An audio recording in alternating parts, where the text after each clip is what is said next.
കർത്താവ് ഭൂമിയെ വിധിക്കാൻ വരുന്നു. മരണശേഷം കർത്താവിൻ്റെ വിധിക്ക് നമ്മളെല്ലാവരും ഒറ്റയ്ക്കൊറ്റയ്ക്ക് കർത്താവിൻ്റെ മുമ്പിൽ ചെന്ന് നിൽക്കേണ്ടവരാണ്. ഇതുപോലൊരു ഗ്രൂപ്പ് ആയിട്ടല്ല നമ്മൾ ചെന്ന് നിൽക്കേണ്ടത്. കർത്താവിൻ്റെ മുൻപിൽ നമ്മളെ ആ സമയത്ത് വിധി സമയത്ത് റെക്കമെൻഡ് ചെയ്യാൻ ആരും ഉണ്ടാകണമെന്നില്ല. കർത്താവിനോട് മറുപടി പറയേണ്ടത് നമ്മൾ ഒറ്റയ്ക്കൊറ്റയ്ക്കാണ്. അതിനുവേണ്ടി നമ്മൾ ഒരുങ്ങിക്കൊണ്ടിരിക്കുകയാണ്. പ്രത്യേകിച്ച് നമ്മുടെ കുടുംബങ്ങളിൽ നിന്ന് മരിച്ചുപോയവർക്ക് വേണ്ടി നിങ്ങൾ പ്രാർത്ഥിക്കുകയും ചെയ്യണം.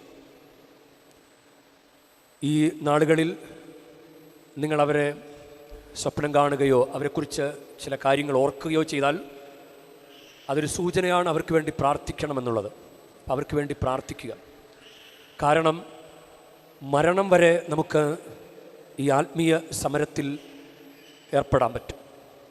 മരണം വരെ നമുക്ക് കുമ്പസാരിക്കാൻ പറ്റും. മരിച്ചു കഴിഞ്ഞാൽ നമുക്ക് കുമ്പസാരിക്കാൻ പറ്റുകയില്ല.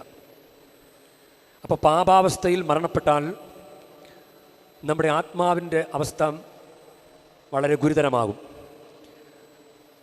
ശുദ്ധീകരണ സ്ഥലത്തിൽ ചെന്നുപെട്ട് കഴിഞ്ഞാൽ അവിടെ സ്വയം കയറിപ്പോകാൻ പറ്റില്ല. മറ്റൊരാളുടെ പ്രാർത്ഥന നമുക്ക് ആവശ്യമാണ്. അതുകൊണ്ടാണ് മരിച്ചവർക്ക് വേണ്ടി പ്രാർത്ഥിക്കണം എന്നുള്ളത്, ആത്മരക്ഷയ്ക്ക് വേണ്ടി അധ്വാനിക്കണം എന്നുള്ളത് വളരെ പ്രധാനപ്പെട്ടൊരു കാര്യമാണ്. നമ്മുടെ ആത്മാവിൻ്റെ രക്ഷ നമ്മൾ തന്നെ ഉറപ്പാക്കണം.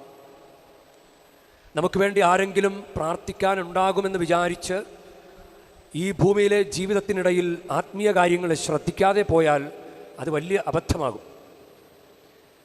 ഈ കാലയളവിൽ ആർക്കെങ്കിലുമൊക്കെ നല്ല ചങ്കുറപ്പോടെ പറയാൻ സാധിക്കുമോ എന്നെനിക്കറിയില്ല. ഞാൻ മരിച്ചു കഴിഞ്ഞാൽ, അതായത് അവരവർ ഒന്ന് പറഞ്ഞു നോക്കിക്ക്, മരിച്ചു കഴിഞ്ഞാൽ തങ്ങൾക്ക് വേണ്ടി അവരവർക്ക് വേണ്ടി പ്രാർത്ഥിക്കാൻ കുടുംബത്തിൽ ആരെങ്കിലുമൊക്കെ ഉണ്ടാകുമോ എന്ന് നമുക്ക് ഉറപ്പ് പറയാൻ പറ്റാത്തൊരു കാലഘട്ടമാണ്. അപ്പം അതുകൊണ്ട് നമ്മൾ തന്നെ നമ്മുടെ ആത്മസ്ഥിതി ഉറപ്പാക്കണം.